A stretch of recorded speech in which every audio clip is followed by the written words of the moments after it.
I'm going to begin reading Exodus chapter 16, starting in verse 1. Then they set out from Elim, and all the congregation of the sons of Israel came to the wilderness of Sin, which is between Elim and Sinai, on the 15th day of the second month after their departure from the land of Egypt. And the whole congregation of the sons of Israel grumbled against Moses and Aaron in the wilderness. And the sons of Israel said to them, Would that we had died by the Lord's hand in the land of Egypt, when we sat by the pots of meat, when we ate bread to the full, for you have brought us out into this wilderness to kill this whole assembly with hunger. Then the Lord said to Moses, Behold, I will rain bread from heaven for you, and the people shall go out and gather a day's portion every day, that I may test them, whether or not they will walk in my instruction. And it came about on the sixth day, when they prepare what they bring in, it will be twice as much as they gather daily. So Moses and Aaron said to all the sons of Israel, At evening you will know that the Lord has brought you out of the land of Egypt, and in the morning you will see the glory of the Lord, for he hears your grumblings against the Lord. And what are we that you grumble against us? And Moses said, This will happen when the Lord gives you meat to eat in the evening, and bread to the full in the morning. For the Lord hears your grumblings, which you grumble against him. And what are we? Your grumblings are not against us, but against the Lord. Then Moses said to Aaron, Say to all the congregation of the sons of Israel, Come near before the Lord, for he has heard your grumblings. And it came about as Aaron spoke to the whole congregation of the sons of Israel, that they looked toward the wilderness, and behold, the glory of the Lord appeared in the cloud. And the Lord spoke to Moses, saying, I have heard the grumblings of the sons of Israel. Speak to them, saying, At twilight you shall eat meat, and in the morning you shall be filled with bread, and you shall know that I am the Lord your God. So it came about at evening that the quails came up and covered the camp, and in the morning there was a layer of dew around the camp. When the layer of dew evaporated, behold, on the surface of the wilderness there was a fine, flake-like thing, fine as the frost on the ground. And when the sons of Israel saw it, they said to one another, What is it? For they did not know what it was. And Moses said to them, It is bread, which the Lord has given you to eat. This is what the Lord has commanded. Gather of it every man as much as he should eat. You shall take an omer apiece, according to the number of persons each of you has in his tent. And the sons of Israel did so, and some gathered much, and some gathered little. And when they measured it with an omer, he who had gathered much had no excess, he who gathered little had no lack. Every man gathered as much as he should eat.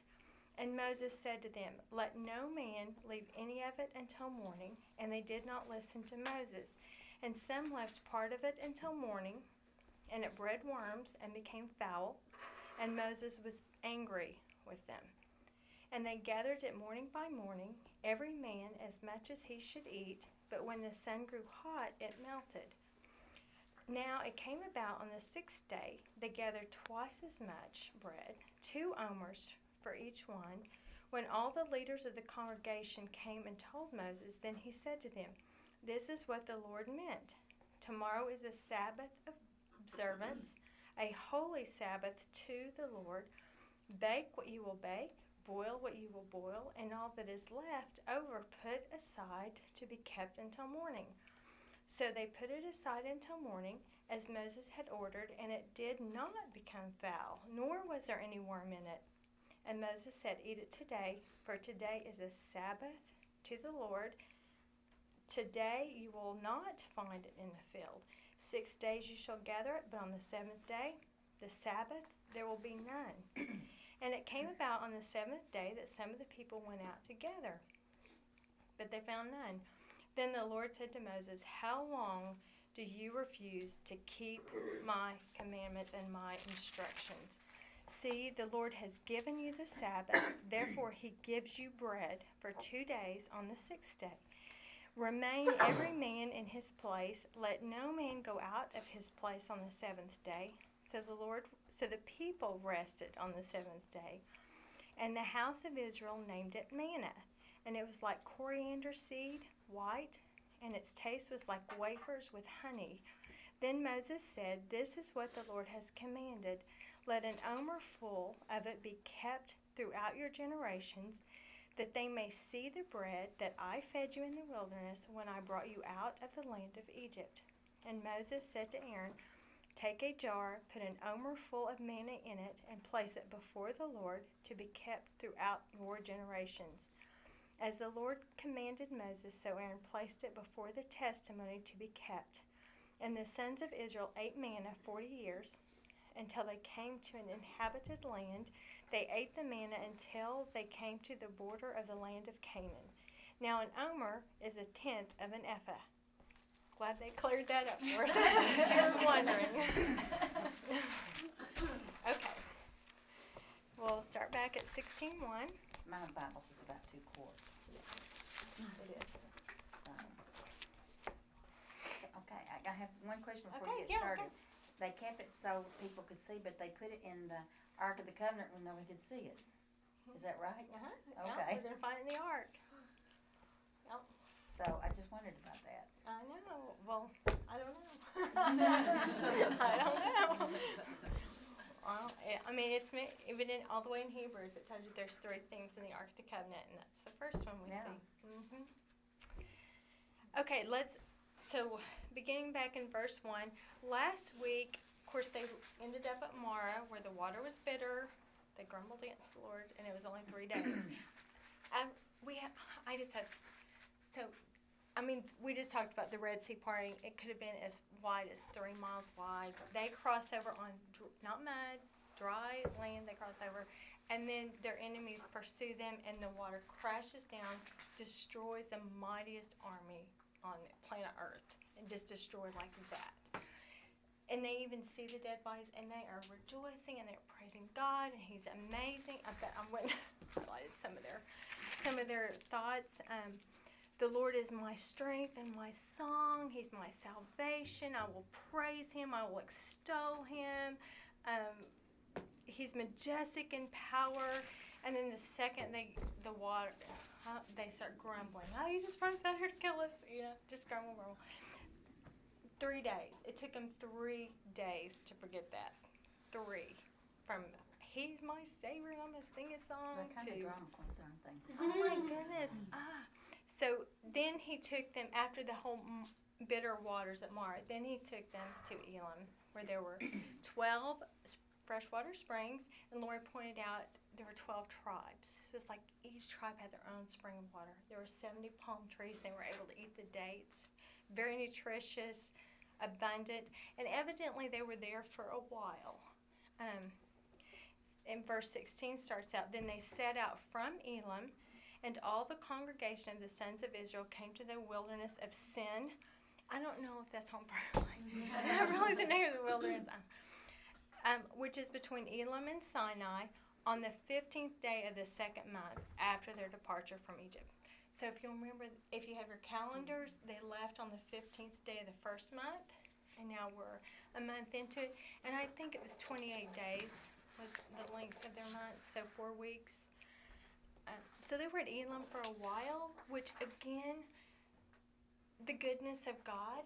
I mean, just to let them refresh. We mentioned they had to leave in a hurry. They've got all this stuff. Got mighty army pursuing them. And so just to let them rest for a while. Okay, then they set out from there. And the whole congregation of the sons of Israel grumbled against Moses and Aaron in the wilderness. And the sons of Israel said to them, Would that we had died by the Lord's hand in the land of Egypt, when we sat by pots of meat, when we ate bread to the full, for you have brought us out into this wilderness to kill the whole assembly with hunger.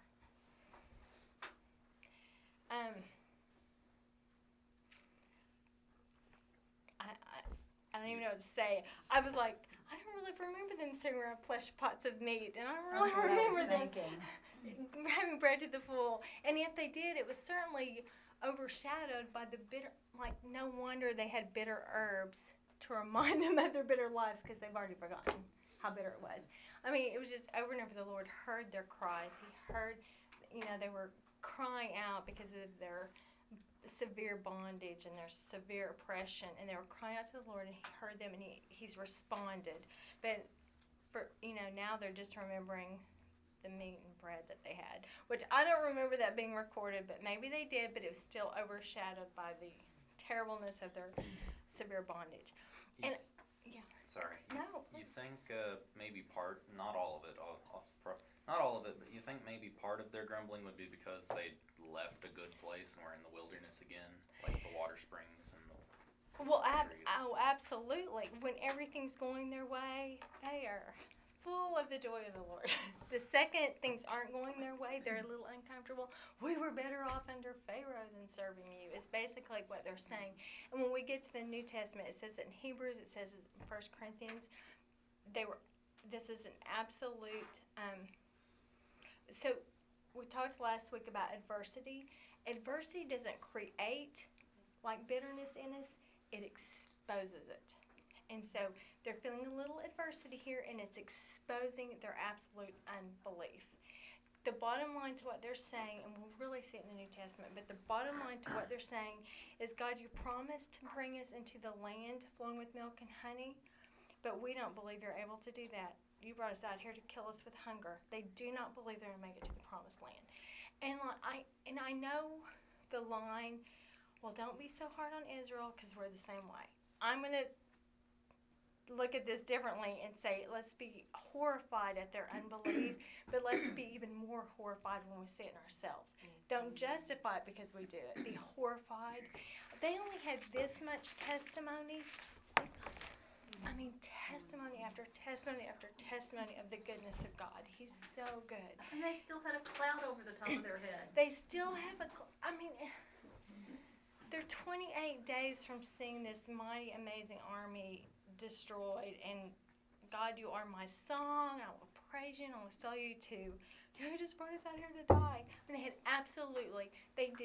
heard the word. They heard they were going to the land flowing with milk and honey. They did not believe it. They absolutely did not believe it. And this adversity is purging that unbelief and just bringing it to the surface and making it apparent to all. And it's terrible, and it's even more terrible when it's in us. It's just terrible. And I hope you see the ugliness of sin and the ugliness of unbelief. In fact, in Hebrews, I think he calls it an evil, unbelieving heart. It's evil, it's ugly, and it's ugly in us too when we do it. And so this helps us see how ugly it can be. It's just ugly. And they're blaming it on Moses. I know like they're not believing God, but they're... I'm so glad you said that, and we're going to see that's going to be a huge key as we go through. Yes, they're blaming Moses. And really, I don't really remember Moses twisting their arm. They couldn't get out of there fast enough, and they were so happy. Just last chapter, they were so happy, and now... Well, they're not going to blame God. They fear He's going to smite them. Exactly. That's a good point. Okay, so then in verse 4. Then the Lord said to Moses, behold, I will rain bread from heaven for you, and the people shall go out and gather a day's portion every day. Okay, I'm going to stop there for a minute, because I want you to see, he's very clear. He's told Moses he's going to rain down bread. Bread from heaven is going to rain down on them. That is so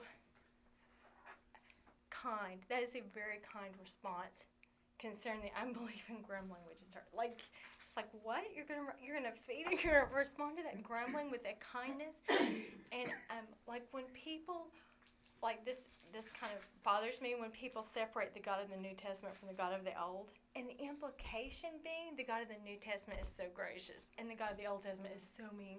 I want you to see he's the same yesterday, today, and forever. He's not changed, and he is so kind. Is that not the kindest response to this grumbling? I'm going to rain down bread from heaven. And I do want to point out too that it's very clear it's going to be bread from heaven, because this is going to be an important thing too later. But Well, it's bread. It says it was gonna rain too. It's not gonna Yes. grow from the ground. It's No. gonna rain. Right. Good point. Yeah, the whole manna tree thing is just hilarious. Yes, it's going to rain down bread from heaven. And all of this is, know that this is all pointing to Christ, and we're going to see it in John chapter 6. But he's going to rain down bread from heaven for you. The people shall go out, gather a day's portion every day, and then look, he tells them right up front, that I may test them. Okay, this is going to be a test, and it's a test to see whether or not they'll walk in his instructions, or walk in his ways, or walk, I think according to his laws, walk in his laws. Yeah, this is bottom line, test of obedience. And it is a test, and he's very clear it's a test. The same as last week too, it's a test. And it will come about on the 6th day, when they prepare what they bring in, it will be twice as much as they gather daily. Okay, so, obviously that's going to point to our Sabbath. Verse 6, so Moses and Aaron said to all the sons of Israel, at evening you will know that the Lord, not Moses, has brought you out of the land of Egypt.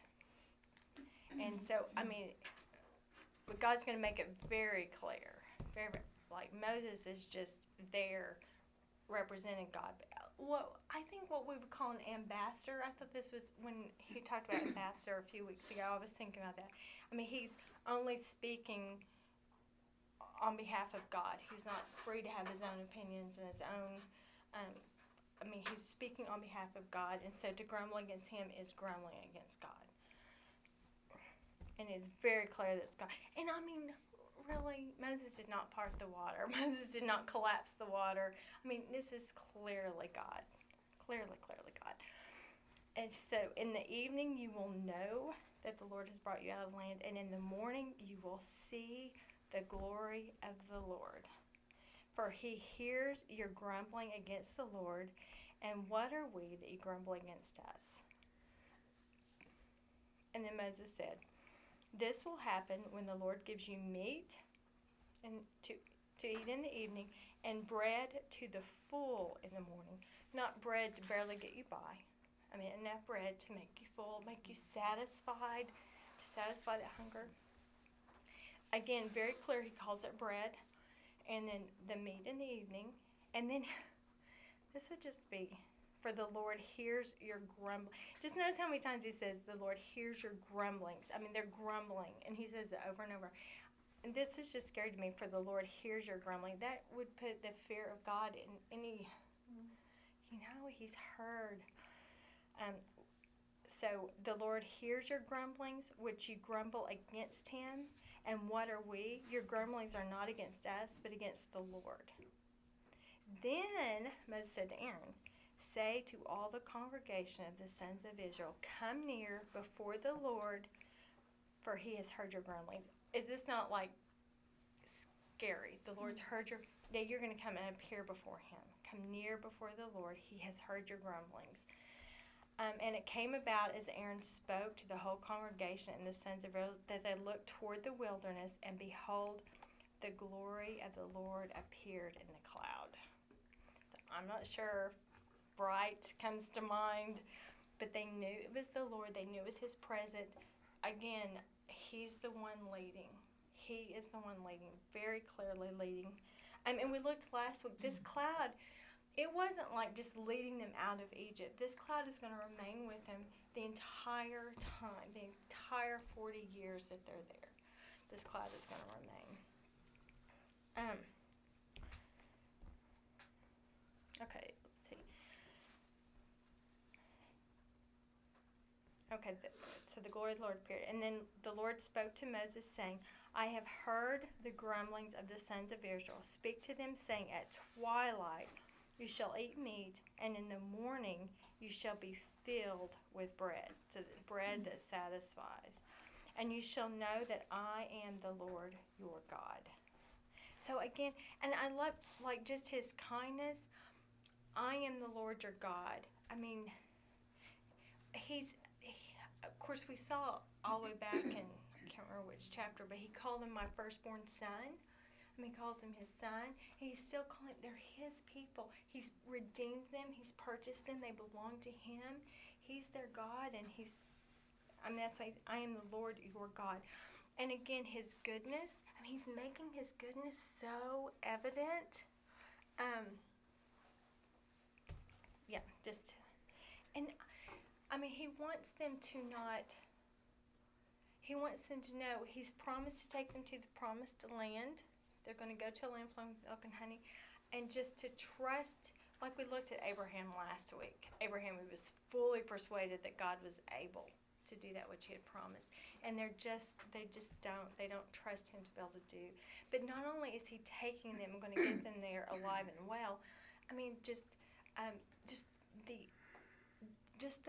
abundance of his goodness, bread to the full. And we saw at the end, tastes like bread with honey. I mean, it's sweet. I mean, that sounds good. It's good. Yeah, it's not like this gross stuff that you have to eat to sustain. I mean, it's good. Okay, so anyway, his goodness. So it came about at evening that the quails came up and covered the camp, and in the morning there was a layer of dew around the camp. When the layer of dew evaporated, behold, on the surface of the wilderness there was a fine, flake-like thing, fine as the frost on the ground. And when the sons of Israel saw it, they said to one another, "What is it?" Okay, I just wanted to point this out. Of course, I don't speak Hebrew, but what I read, you can really get this in the Hebrew language. I'm not sure. We can really kind of see it in the English language, because he said over and over, it's going to be bread, it's going to be bread, it's going to be bread. And they go out, and it's not like oh boy, what is this? It's like, we were promised bread, what is this? It's more that attitude, like, what is this? We should eat this. And it was not a positive, grateful. It was more, I don't know. I kind of wonder if their attitude was different, and if they really truly believed God, if they would be out there for 40 years. Well, exactly. They're going to send in the spies after 3, and because of their unbelief. And I think it was more because of their unbelief, there's no way they could go in and conquer these other nations. So they're training to go in. There's going to be battle after battle after battle when we get to the book of Joshua. I just find it so interesting as he's training them to go into that and to conquer the land. He's not training them with bows and arrows. I mean, he's training them in their faith. I just find that very intriguing. Well, they have to trust him to take care of them. They have to trust, and if they don't trust him with the basics of life, the food and water, then they'll never trust him when they face an enemy bigger. And so they're learning to trust God, trust in his goodness. And I wanted to say this about this manna tree. You cannot believe the crazy stuff, or the bird thing, the tree thing. There is no explanation. We'll just say the manna tree thing. I mean, how do you only have manna, 6 days a week? How do you explain that there's no manna on the 7th day? And there'll be other things as we go along, but there's no other explanation other than God's provided the manna, and it's a miracle. The other thing, never before in history of mankind has there been manna, and not since. It's only this 40-year window of time. I mean, that's it. Never before, never since. It's just a miracle of God. He's just providing for them supernaturally, demonstrating his goodness, demonstrating his faithfulness, his awareness of their basic needs, and he's meeting those needs. And the other thing, which I really want to talk about this, which I think we'll say it more next week, but let me just mention it today. They're in a desert. Of course, I'm not a bread maker. Elise is a very good bread maker. I am not a bread maker. But bread is work.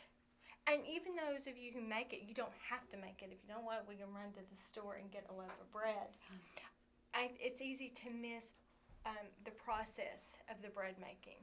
I mean, starting with planting the grain And of course, they're in the desert. They don't have land, and they're going to be traveling, which is another reason the whole manna tree thing doesn't really work. 'Cause it's only with Israel as they travel. You know, they cover a lot of territory. The crazy theory I heard with the bird one Yes. was that these birds that came and landed in the evening and they would eat of the birds, Okay. they would poop in the Oh. evening, and when the sun came up, it would dry out, and that would be the fine frost thing that Okay. was the manna. So, Okay. Sounds great. That I know. Life, But then, Yeah, that's a good too. okay, which that would explain the 6 days and not the 7. But it doesn't explain how it, like, if you kept it overnight, it's gonna rot, except on Friday night. yeah, I didn't say it was a good Yes, and it theory. rained. I know. Well, I know, but I read all these. It was just craziness. And you're right. That's right. It rained down. Yes. I mean, it was just so God supernaturally provide, making it known that He's there. And making it them. We've talked about this. That's part of what His glory. It's the evidence that He is, and there is no other explanation. I mean, there's no other explanation. It's funny. It almost takes more faith to believe in a magic tree. Yeah, Because right. to That just folds believe in God through. did it. Yeah. The magic birds. I mean, it takes more Right. faith to believe that. I agree. The I same with agree. evolution and Yeah. anything. Yes. It's so hard to believe that there's a big boom. Well, and not only that, it's based on what? Like Yeah. this, we have the written word. It's based on we have something upon which we base it. It's His word, and He says it. Therefore, it is. But what I was going to say about the bread thing, it was so interesting to me that the work thing. So here they're not having to work for it, which goes along with the Sabbath thing too. I mean, He's really providing them rest because He's providing the bread. I mean, they don't even have to work. They don't have to plant. They don't have to plow. They don't have to grind. I mean, they don't have to do any of that. It's just provided, and it's just so interesting. We get to next week. Jesus is the bread that came down from heaven. The curse was that by the sweat of your brow you would eat bread, and here it's provided and it's work free. Like, how can you pick it up and say, "What is this?" I mean, you should be so. And Christ is work free. I mean, you don't have to salvation earn is Him. Yes, it's just so it's just yeah, it's so good.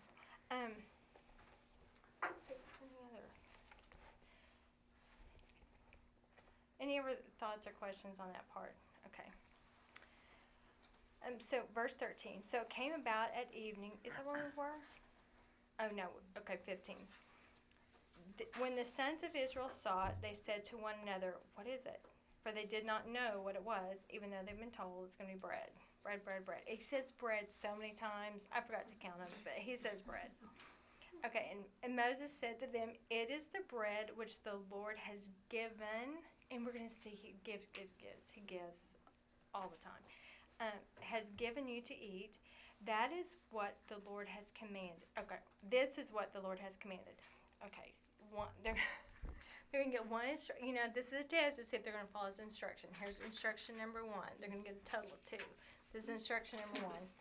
Gather it every man as much as he should eat.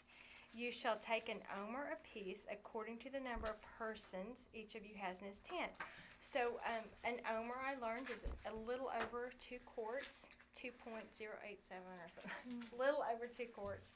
And so every person, so the man would go out and he'd gather enough for every person in his household to have 2.087 quarts of manna. 2 quarts is about half a gallon, right? Yes, exactly. Not a lot of bread. Maybe it is. That's a lot. I thought that was a lot of bread. Eating, I don't know. But we know it's satisfied, but yeah. And the sons of Israel did so, and some gathered much, and some little. But when they measured it with an omer, which, by the way, omer is different than homer. If it has an H, it's a different measurement altogether. Yeah. Because when I read homer, it just did not make sense. So this is an omer. He who had gathered much had no excess, and he who gathered little had no lack. Every man gathered as much as he should eat.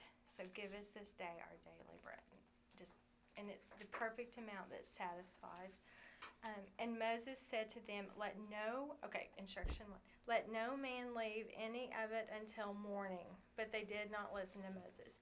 And I mean, this is one command. We saw it in the garden too. They were given one command. You can eat from any tree in the garden, just not the tree of the knowledge of good and evil.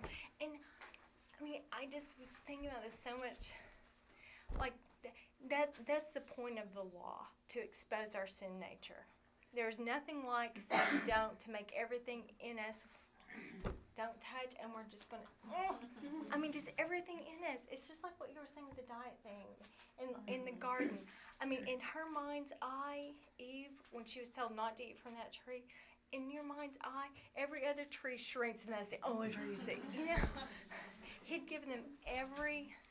But anyway, they didn't listen, because that's what we do. And this, I don't know. That's just the amazing thing about the law. It just brings out our rebellious, sinful nature. So rebellion on one hand, like I'm the boss of me. You know, the minute someone says don't, we're just obsessed with doing. That's our terrible, ugly flesh nature. But then the other thing is, we're going to see they did not listen. Verse 20, and some left part of it until morning, and it bred worms and became foul, and Moses was angry with them. Of course, he knew it was a test, and basically what they're saying is, I don't trust you to meet my needs. He just met their needs, which is so funny. He just met their I needs, know. but they didn't trust him a step further. Right, the next day. Yeah, Oh, the just next- in case. Just in case he doesn't. Yeah. Just in case. I know. It's just, that's a hard heart that does not believe. That just does not trust God. And it's so frustrating when we see it with Israel. We've seen the 10 plagues, the parting of the Red Sea, destruction of the army. I mean, all these amazing things. And it's terrible, but just think about us. We have. And why do we not trust in His goodness? Why do we not trust in His goodness? And I mean, even when we think about Eve, I mean, that was kind of the implication when Satan was tempting her, is God's withholding good from you. You know, you've got every tree. You can eat from any tree. And I don't know how big the garden was, but you can eat from any tree in the garden, but not this one. And the implication was, well, true joy is in that tree that you can't have. The implication is God's not being good to you. He's withholding from you. He doesn't want you to be like Him, so He's withholding good. I mean, that's the same theme.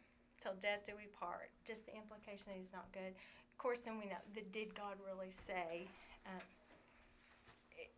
which we'll see that more when we get in the temptation of Jesus. But Yeah. I mean, Didn't Satan, when he tempted Eve way back when, didn't he say, oh, if you eat from that tree, you'll be more like God? yes, So- exactly. And He doesn't want the competition.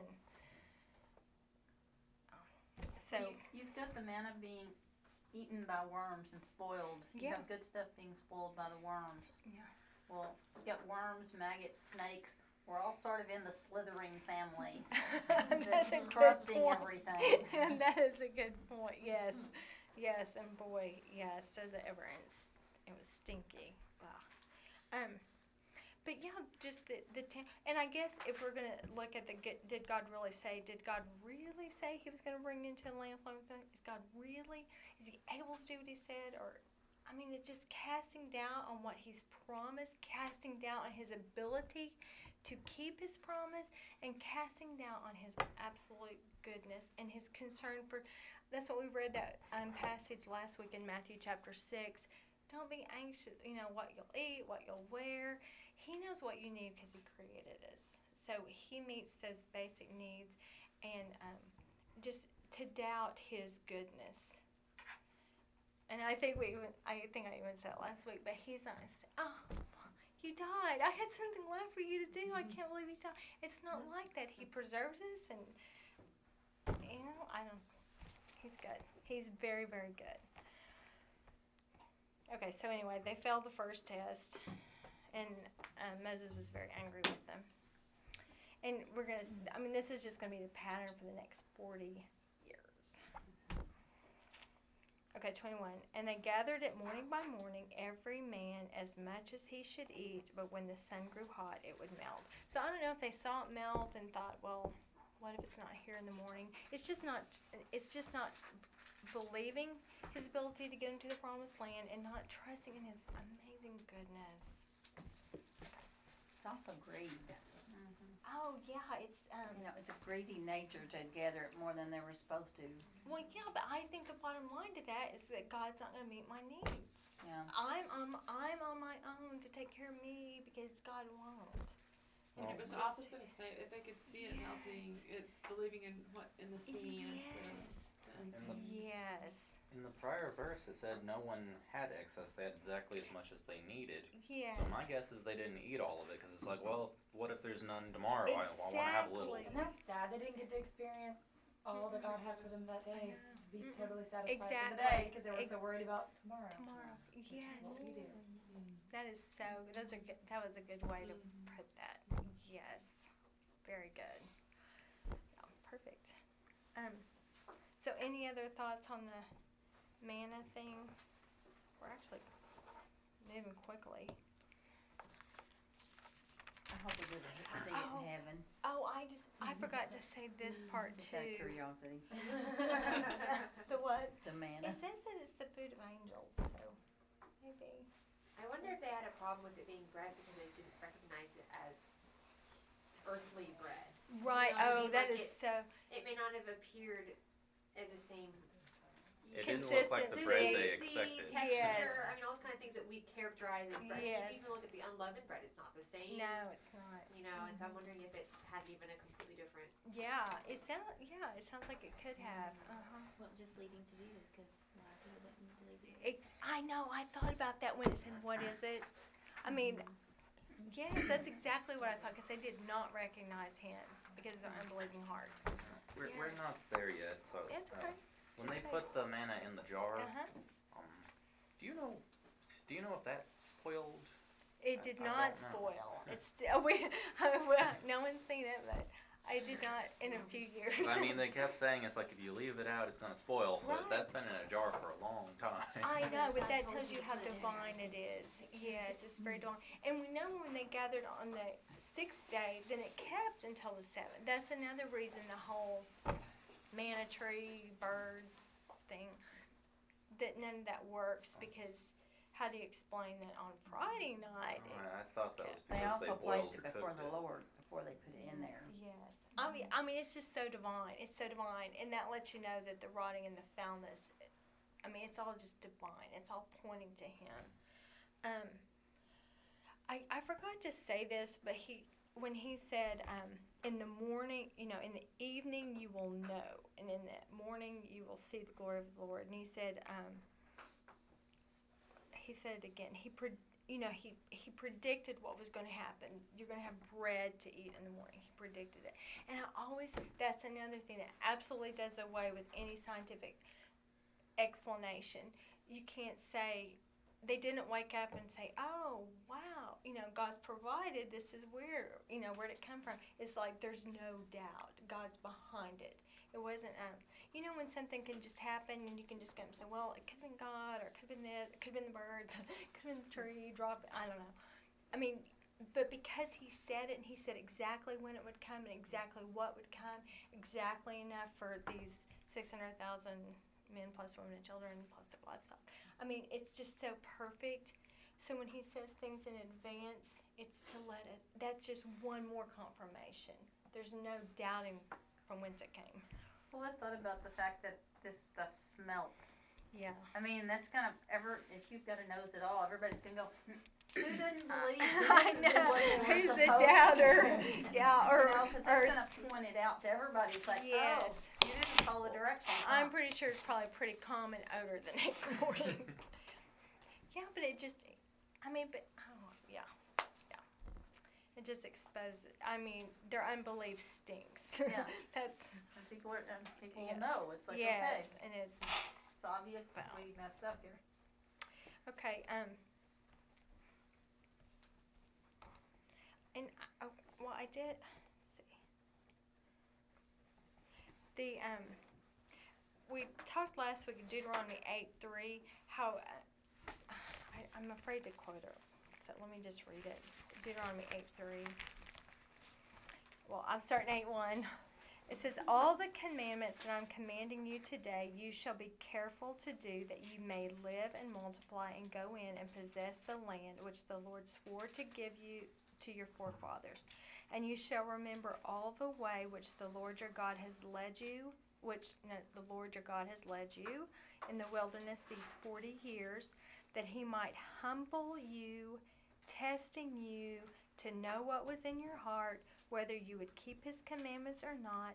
And he humbled you and let you be hungry and fed you with manna which you did not know, nor did your fathers know, that he might make you understand that man does not live by bread alone, but man lives by everything that proceeds out of the mouth of the Lord.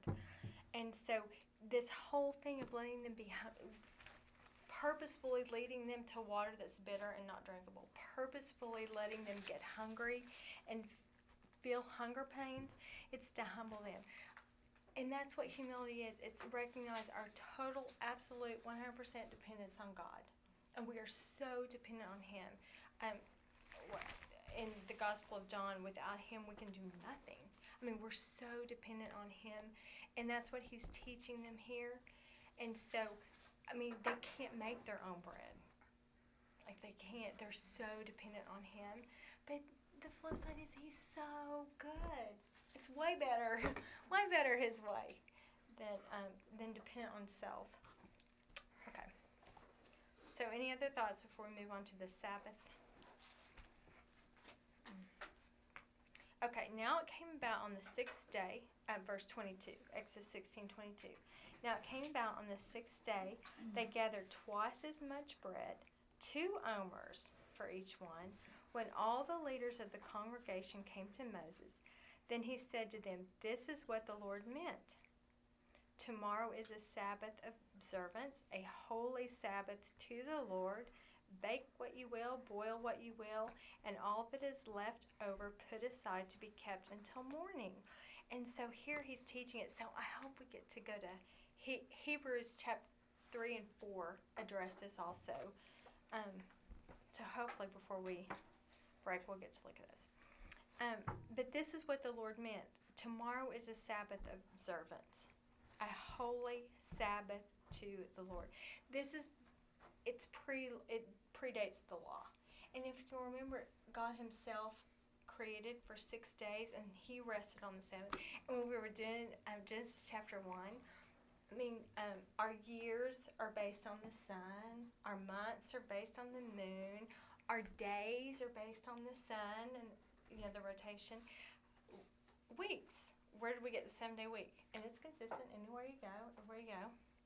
I mean, it was God. There's no other explanation. There's no scientific it's God. He did that. He set up the 6-day work week and then the day of rest. And so it all predates the law. And so we see it here again. And notice he calls it a Sabbath observance, a holy Sabbath to the Lord. And then look how creative they got with their manna. They got creative with their manna. They could bake it or they could boil it. And I don't know, maybe that's their meat too. I don't know. I don't know exactly how you'd boil bread. I don't know. Maybe that's talking about their quail. Maybe they got creative with Like quail. rice, bread pudding. Yeah, bread pudding, rice. I wonder if God didn't want to work to make the bread that day. Like, it wasn't so much for the people, but he's like, I don't want to have to work on the Sabbath, so I'm not going to give it to you. I hadn't thought about that. I mean, it is a true Sabbath. Yeah. Yes, for everybody. Yeah, he set the standard for sure. So they put it aside until morning, as Moses had ordered. Okay, this is, we'll talk about the second commandment. And as Moses had ordered, and it did not become foul, nor was there any worm in it. So, miracle. Another reason the manna tree and the manna bird, whatever, doesn't exist. Okay. And Moses said, "Eat it today, for today is a Sabbath to the Lord. Today you will not find it in the field." So they gathered on the 6th day, and then they had enough for the 6th and the 7th. And he tells them, "You will not find it in the field. 6 days you shall gather it, but on the 7th day, the Sabbath, there will be none." And it came about on the 7th day that some of the people went out together, but found none. And this time, then the Lord said to Moses, "How long do you refuse to keep my commandments and my instructions?" This was all a test to see if they would believe him, if they would would obey it, they would walk in his ways. And these seem like such trivial things. We could so justify this. You know, we'll go out and look just in case. We'll see if there's any out there just in case. But I mean, it's just that law purging our rebellion, our rebellious nature, and just not believing exposes their absolute unbelief. And so, while it's easy to justify their actions, I mean, God calls them evil. He says it's an evil heart, it's an unbelieving heart, and it is a horrible sin against God. It's a horrible sin against him, and it's just saying he's not able. You can't believe what he says. He lied to us, or he's not telling us the whole truth, and that is just in something this trivial, it is a horrible, horrible, horrible sin. And so, thank goodness, it is a sin. It is an absolute sin not to be justified. But when we see it, its ugliness, we want to confess that and repent from that and not trivialize it. Even when we see it in ourselves, this is, he's forgiven our sins if we confess our sins, but acknowledging that this is a sin is huge. Because it's so easy to, I don't know if anyone else is like that. It's easy for me to justify something like this. Well, I think part of the reason why it's such a big deal, big sin, is because God's it's like, if you're not going to trust me on something small like this, exactly, you're definitely not going to trust me on something big. Exactly. Yes. And an unbelieving heart is an unbelieving heart. It's not half believe, half not believe. It's either you believe or you don't believe. And they're demonstrating they did not believe him.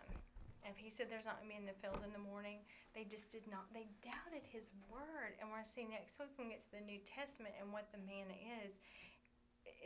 We don't want to doubt his word. And so just, I'm trying to think of 1 John. This is love for God, that you obey his commands. I mean, that's the bottom line. And I was thinking about this too with Abraham, because we looked at Abraham last week. When Abraham went and offered Isaac, he didn't even hesitate, because God had already promised it's through Isaac's seed the promise will be reckoned. Isaac wasn't married, he didn't have offspring, and Abraham was so confident that if God said it's through Isaac's seed, then it's through Isaac's seed, and he didn't even hesitate to offer his son. But when we talk about a faith that saves, a belief in God that saves, it wasn't the fact that Abraham offered Isaac. Otherwise, we'd have the Mount Moriah walk or whatever and symbolically offer our kids or something and make us right. That wasn't what made him right. What made him right is he believed God so much he didn't even hesitate to obey. He believed him so much. And it's the belief, it's believing. It's not what you do or don't do. It's not the action. It's the heart. And just believing him so much you don't even hesitate to obey.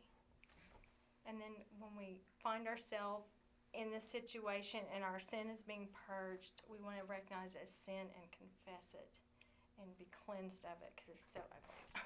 Well, if God hadn't done what God said he was going to do, then Abraham's faith wasn't real anyway. I mean, God wasn't real. Right. So God had to, God does what he says he's going to do, thus he goes ahead and he proves he's God. Yes. So people are always saying, well, how do you, why would you believe such a thing? It's like, well, God always does what he says he's going to do. Always. Like 100% always. Is it always in my timing? No. Right.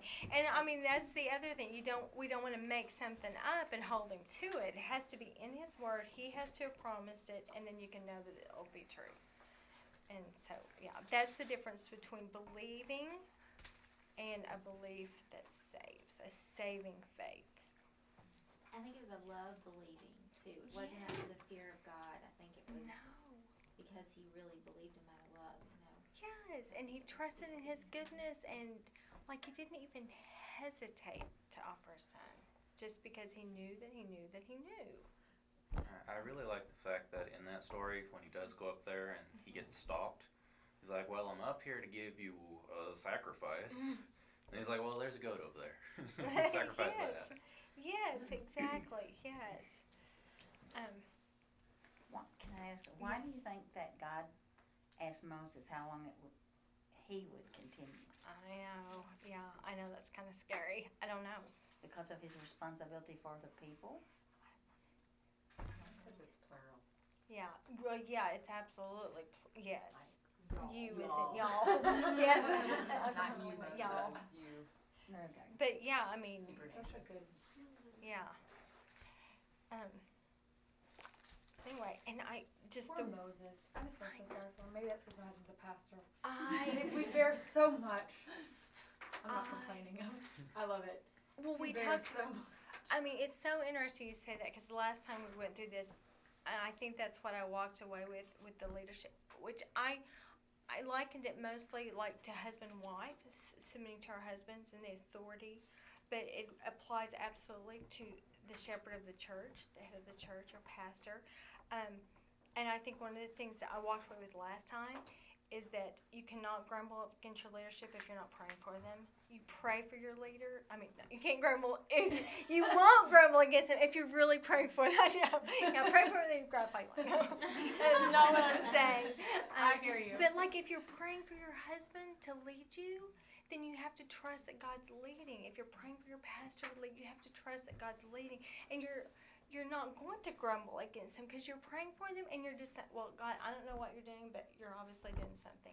I mean, it's just so freeing. It's just very freeing. And so that was the last time I really got that submission to authority, praying for those in authority, submitting the way we're supposed to, but praying for them. And then when they don't do what you think they should and they don't do it the way you think they should, well, then you're just trusting that God's behind it and He knows what He's doing. And if He's wrong, God's going to correct him. And if He's right, then God's going to correct me. But it just takes so much pressure off when you don't feel like you have to micromanage or worry about the detail. You just trust God so much just to lead, and then you just follow. And the ultimate, I think the bottom line to submission, whether it's pastor or husband, which I plan more husband, but the bottom line is you're really trusting God. I mean, that's the bottom line, is you're really surrendering to God, and you're trusting God to meet your needs, God to take care of you. You're not really trusting your husband. You're trusting God to take care of you, and He can use your husband. He can use your pastor, but you're trusting Him ultimately. Like, He doesn't have to have the perfect people with the perfect situation who make perfect decisions all the time. That's the beauty of it. He can just take us, and whatever bad choices we make, He can take it and use it and make us more holy, glorify Himself.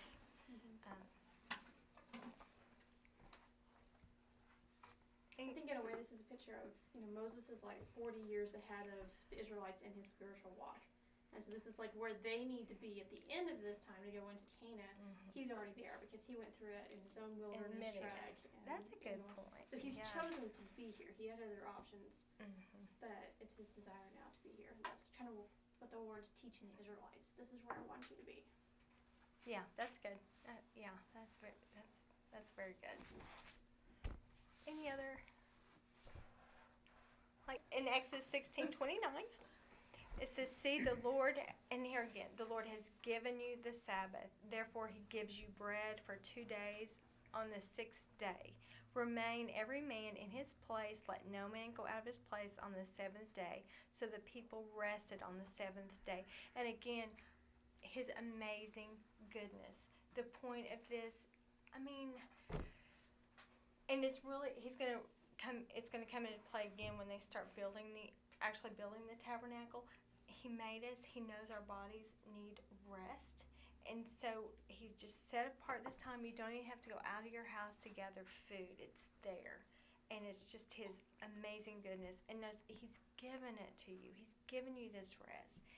Again, just He knows what we need. He knows our basic needs: food, water, rest. Very important. And how many people don't take care of themselves today?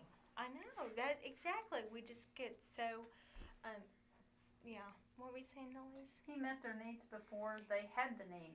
Yes, and He knew rest was going to be important. Especially, I can't even imagine traveling across the desert you know, with all these people and cattle, and I mean, babies are born,